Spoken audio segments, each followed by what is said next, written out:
In this video, we'll be showing you how you can make up to $10,000 per month using YouTube Shorts. Posting YouTube Shorts is one of the easiest ways to grow on YouTube. This is because it's high in demand and low in supply, so take advantage of them to help grow your channel. Shorts can show up on the Shorts feed, search, and recommended feed.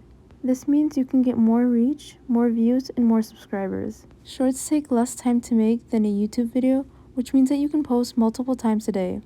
There are two ways you can make money off of YouTube Shorts. The first one is being part of the YouTube Shorts Fund, and the second way is by selling affiliate products. So sign up to be an Amazon affiliate or sign up on ClickBank, then create a YouTube channel with your specific niche. For example, let's say you want to start a channel in the food niche. You need to start creating YouTube Shorts of recipes and then adding the affiliate links of the ingredients and equipment you've used in your video in the description of your YouTube Shorts. This way, once one of your YouTube Shorts goes viral, you'll gain more subscribers, views, and money from your affiliate products.